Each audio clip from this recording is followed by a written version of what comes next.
Hello everyone, and welcome to our final video in modern and contemporary literature and the very final video of the year together. Before we dive into the last story, I just wanted to take a moment to really brag on you guys and encourage you for what a great job you've done.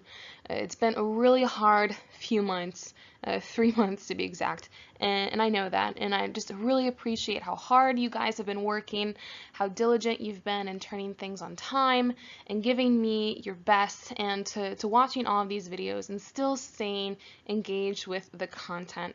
You guys are brilliant. I'm so proud of what you've done, and I really look forward to seeing all of your hard work show through and shine through in your final exam. So do make sure you have finished reading this story prior to watching this video. You'll find it in your literature textbook from pages 1246 to 1257. And also for those of you who are interested, there's a movie that's been adapted from this short story called Far From Men, and it stars Viggo Mortensen. He's the actor who plays Aragorn in Lord of the Rings. And although it definitely does take liberties, right, it turns a 5-page short story into almost a 2-hour movie, it does a nice job in terms of showing the central conflict that exists because of the colonization of Algeria by the French. So before we dive in, it's good that we have some background information on our author, Albert Camus. He is a French writer who lived in the early part of the 20th century, and two of the main things that are going to be important to know about him in order to better understand the guest is, one, he was a staunch opposer of oppression. So he really spoke for the underdog and was a man of the people. And interestingly, he grows up in Algeria during the time that it exists as a French colony. And he was very outspoken about the terrible treatment that he saw the French imposing on the Algerians. So something that we also see is similar for our main character in The Guest, Daru. Another thing that shows through in his just opposition of oppression is that during his time in Paris, he joins the French resistance group who actively fought against the Nazis, and he was an editor of an underground French newspaper that also worked to fight against this oppression. And the second thing that's really important about our author is that he earns a degree in philosophy. And this is important because he was a staunch believer in existentialism. Okay, so this philosophical idea that there is no universal meaning in life, but rather we create our own meaning in life through our personal choices and responsibility. And again, this is something that we also see shine through in our main character, Daru, right? One last thing to note about him, he receives the Nobel Prize for Literature, which is a huge deal. This is the biggest prize you can receive as an author, and tragically his career as a writer was cut short when he died 3 years after receiving this prize. So diving into The Guest, we're going to structure our analysis just like we did for Metamorphosis. So beginning with Comprehension, we need to understand the setting.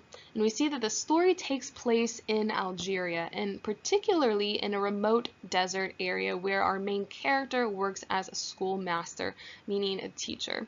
We also know in terms of time that this story takes place just prior to the outbreak of war in 1954. And this was a war that actually took place between the French troops and the Algerians, a war that lasted about 6 years and ultimately led to the freedom of the Algerians.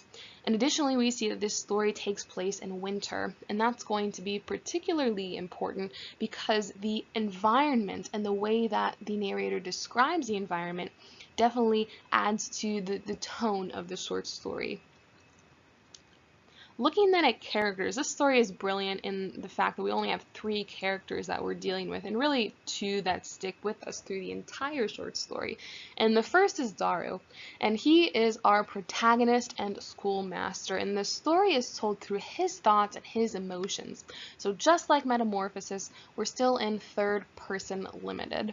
And the key thing that Daru has to deal with is his internal conflict based on a choice he's forced to make. Right? Either to take this Arab prisoner to jail as he's been commanded to by French authorities, or to let him escape, which is going to be symbolic of the sympathy in general that Daru feels towards the Algerian people.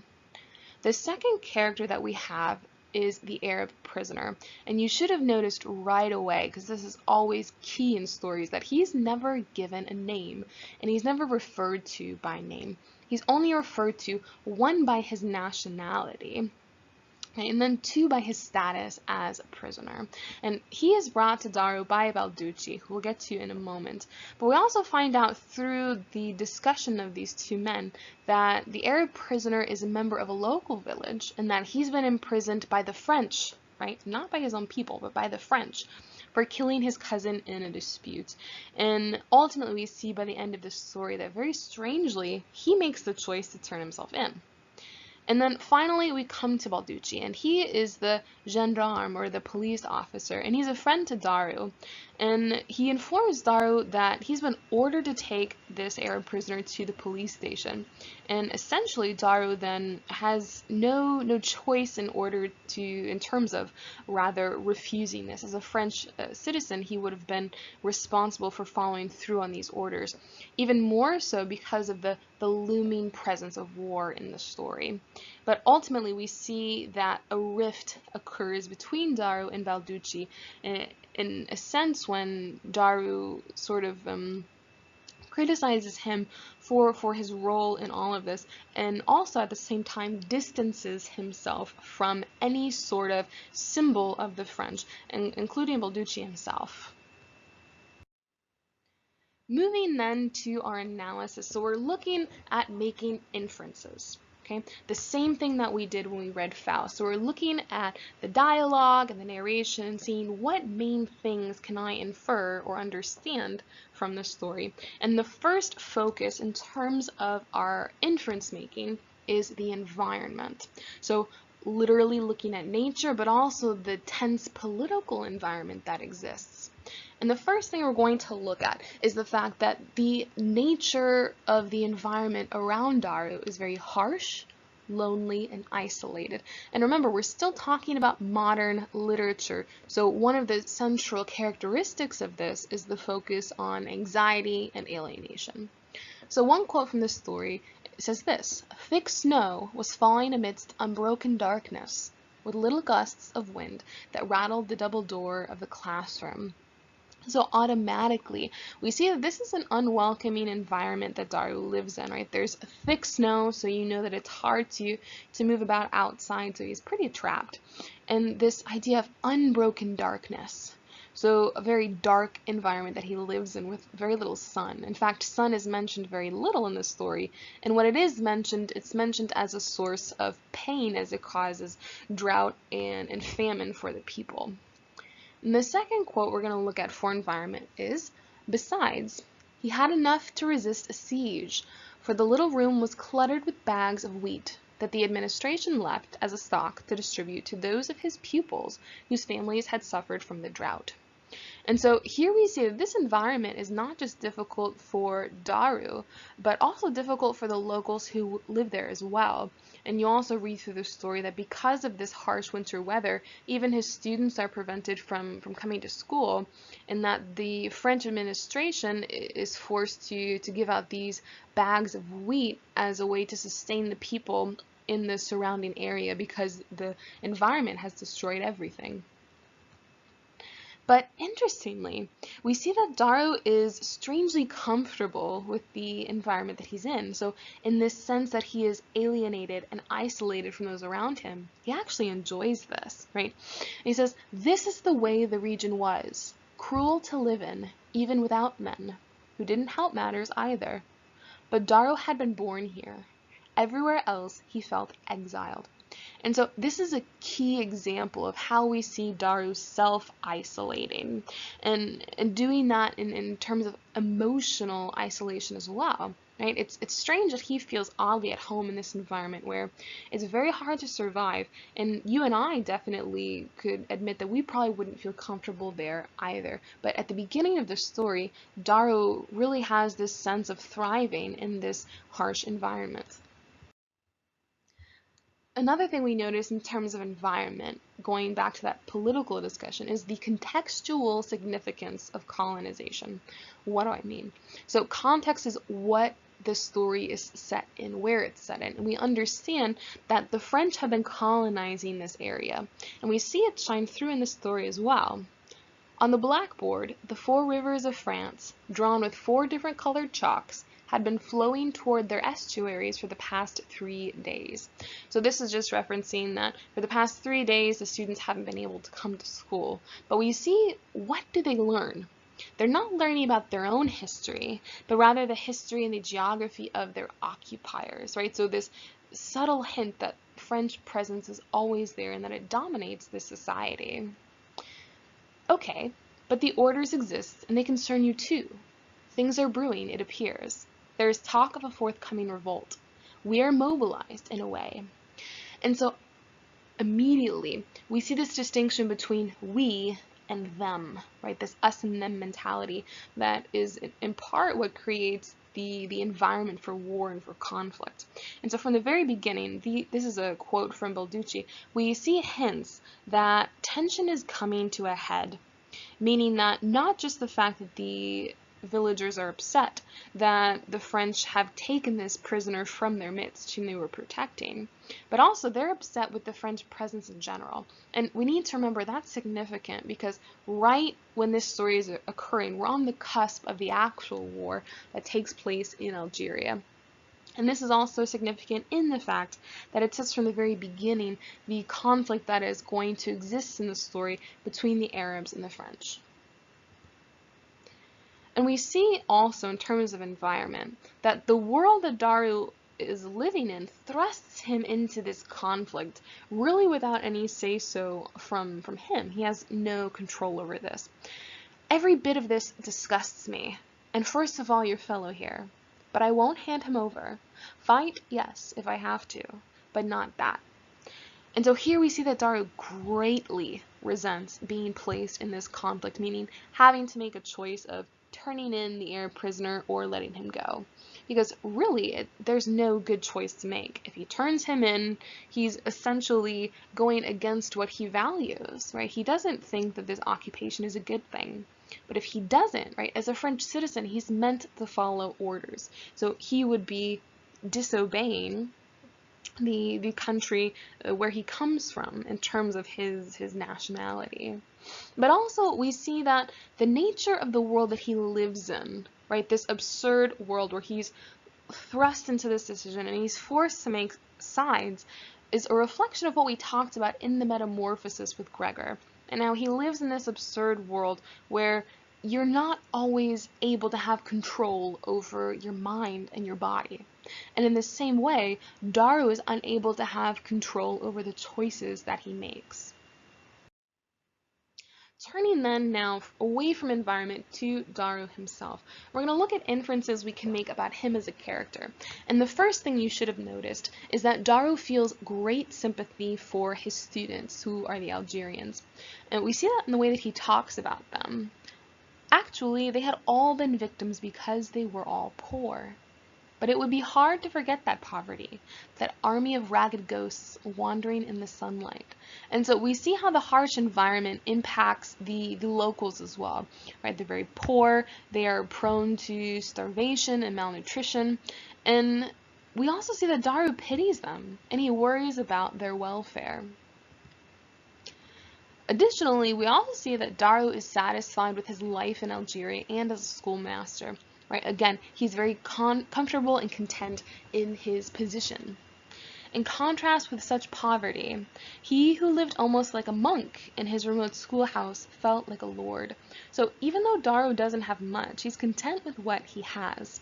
And again, this is going to link back to that philosophy Camus buys into in terms of existentialism, that you create your own meaning, right? And in the absurd world that we live in, which is a concept that many 20th century writers held, that you need to create meaning through your own personal choice and responsibility. And so here, he has this choice to be content with what he has, and he sees his responsibility as enriching the lives of his students and their families. Looking further at Daru's character, we see that just as he has sympathy for his students, he also has sympathy for the Arab prisoner as well. And we see this here when he notices that the Arab is still tied up, right? And he's trying to offer him tea. So he himself removes the rope.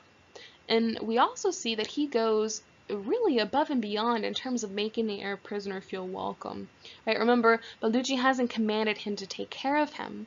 And we see that Daru sets table for two, so he eats with him. He also brings back a folding bed from his shed outside. He sets it up, he puts it in a place where the Arab prisoner has been sitting the whole time, so essentially a place where perhaps he feels comfortable. But in addition to that sympathy, we also feel that, or see, that he has feelings of hatred towards the Arab prisoner, not because of who he is, but because of the choice he's forced Daru to make, this internal conflict.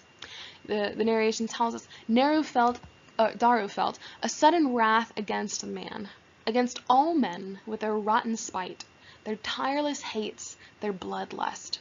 So what Daru cannot stand is the fact that war and conflict has placed him in his own internal conflict, right? And again, this is a reflection of existentialism, that he is forced to make this choice, but it's not a choice that he believes in, right?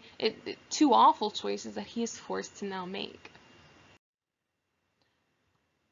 Looking further at Daru, we can see that he also is afraid of gaining some sort of brotherhood with the prisoner. And again, this reflects towards his internal conflict in the fact that he has this impossible choice to make, and that feeling any further sense of sympathy or even camaraderie with the Arab prisoner will only make that worse. He says, but it bothered him also by imposing on him a sort of brotherhood he knew well, but refused to accept in the present circumstances. So remember, Daru doesn't want to have to make this decision in the first place. And we're going to see in the story that he tries to avoid it as best as he can. And so he feels that if he becomes closer to the prisoner, it's going to make things harder for him. And we see this is true, right? Because the closer he feels towards the prisoner, we see the more alienated he feels from France. Right? Again, this tug of war in terms of loyalty. It says, without knowing why, he felt strangely empty and vulnerable. And so this comes after he sort of severs his connection to France through Balducci and criticizing him and sort of making him feel less. And this also comes in conjunction with his growing fears of becoming more connected to the Arab prisoner. And we can infer that his fears are valid because he already feels an attachment to the local people through his students. So his character shows that he's already inclined to feel this camaraderie towards the Arab prisoner. And the final thing we're going to look at in terms of Daru's character is we see that he attempts to solve his internal conflict, strangely, by avoiding having to make any decision at all. That's the way to Tinguit. You have a 2-hour walk. At Tinguit, you'll find the police. They are expecting you. That's the trail across the plateau. In a day's walk from here, you'll find pasture lands and the first nomads. They'll take you in and shelter you according to their law. So this is important for two reasons. One, it shows that Daru is still trying to cling to this philosophy of, I make the world better by my own personal choices and my own personal responsibility. And so he's trying, in a sense, to shed this responsibility that's been placed upon him by the French and by Balducci by giving the choice back to the Arab prisoner. And additionally, we also see that Daru has knowledge of the local customs, so he is not someone who is naive in terms of the way their culture works and functions. And then ultimately, we see that the world that he lives in makes this type of escape impossible, right? And this comes to a head at the very end of the story, when he sees the following message scrawled across his chalkboard. You handed over our brother. You will pay for this. In this vast landscape he had loved so much, he was alone. And so this is a vast 180 from the beginning of the story, because remember, he feels comfortable in the environment that he's in. He likes this isolation. But now this isolation has taken a dark turn in the fact that he is isolated not just from the French, but from the Algerians as well. and that this comes all at the cost of trying to do what he believes to be right. And so this inference in particular is going to point to the theme, which we're going to talk about more later, but we can initially identify as the fact that we can never truly escape the responsibility of choice, no matter how hard we try. And then finally, before looking at theme, we're going to turn quickly to the Arab prisoner. And we notice that we only understand his character through the eyes of Daru and Balducci, which is important, right? Because they both represent the French system in a way, right? And this, compacted with the fact that the Arab never gets a name, shows the strong presence and influence of the French, which is what drives the conflict in the first place. And secondly, we also begin to see hints that the Arab prisoner feels comfortable with Daru just as Daru feels comfortable with him, right? He raised his eyes to Daru again, and they were full of a sort of woeful interrogation. Now what will they do to me? So here the Arab prisoner opens up to Daru in a way he never did with Balducci, and he becomes emotionally vulnerable with Daru. And additionally, he says this at the end of their conversation: "Are you coming with us? Come with us." And so we see this longing for company and companionship where the Arab prisoner is concerned. But additionally, we also see, if we're reading very closely between the lines, a foreshadowing of another presence. The hens were not fluttering. The guest must be on the plateau. A faint sound of water reached him, and he didn't know what it was until the Arab again stood framed in the doorway. And then a short while later, he says, "But a short distance from the schoolhouse, he thought he heard a slight sound behind them. He retraced his footsteps. There was no one there." So Daru, through the night and then in the morning prior to their excursion, right, to send the prisoner on his way, Daru thinks that he hears something. And this comes back as important when we remember the message that Daru comes back to on his chalkboard. Right? And essentially, we can then infer or guess the identity of the writers of this message, right? The villagers from where the Arab prisoner was taken. Could they have come back to rescue him? And now, because of the position Daru has been placed in, is he going to be held responsible for the prisoner turning himself in? And turning then to this really strange decision, right? The Arab prisoner decides to turn himself in, and in essence, he makes the choice for Daru. And we see that although he's given this option, strangely he chooses this, and we have to wonder why. And we need to look first at what he says in the beginning of his sort of being faced with these two options. The Arab had now turned toward Daru, and a sort of panic was visible in his expression. "Listen," he said. Daru shook his head. "No, be quiet." And so here Daru is showing the prisoner either this road to freedom or this road to prison, and the prisoner is trying to say something, and he's clearly anxious, and something's on his mind, but Daru never lets him explain. So again, thinking through and making this guess that did the Arab prisoner know what was waiting for Daru when he would come back for him, right?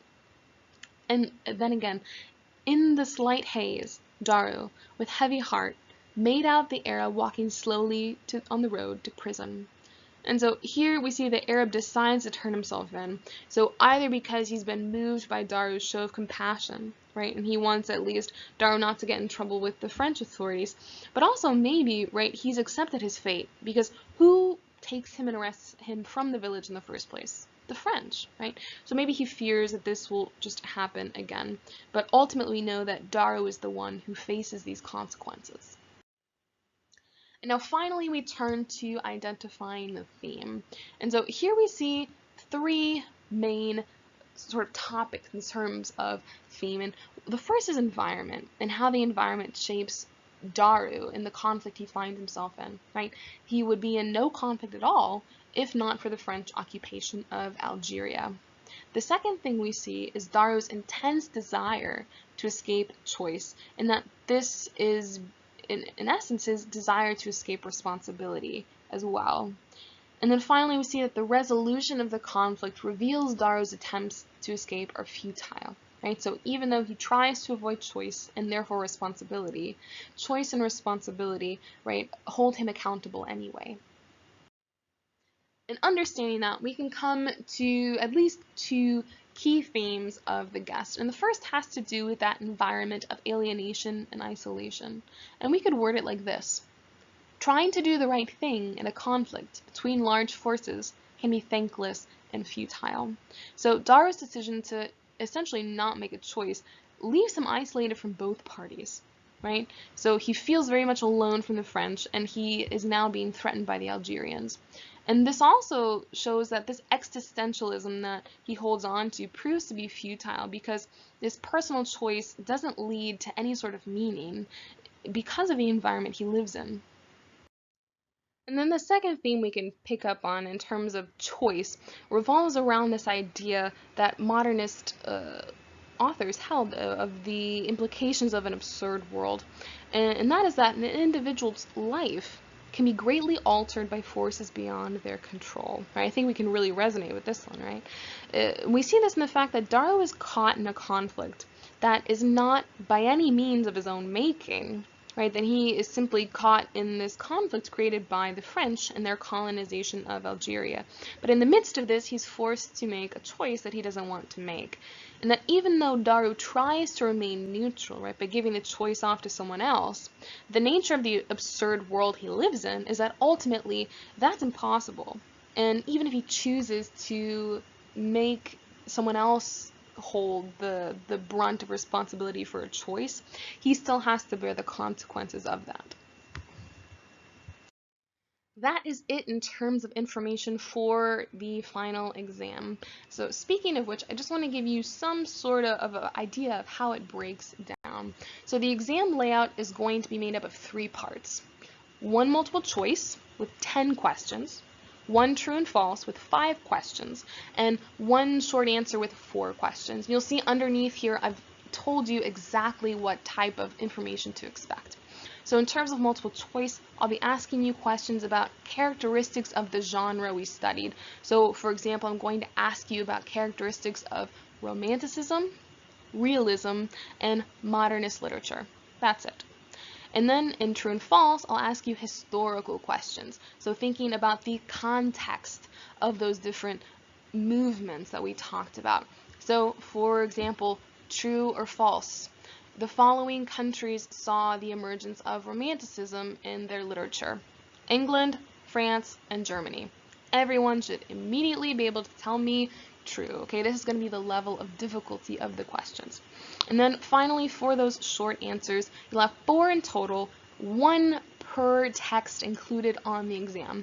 And you'll see that we're only talking about Faust, How Much Land Does a Man Need, Metamorphosis, and The Guest. Okay, and I'm also going to post more detailed information about the exam on a lesson as an agenda item, so that you won't be surprised in terms of layout and instructions.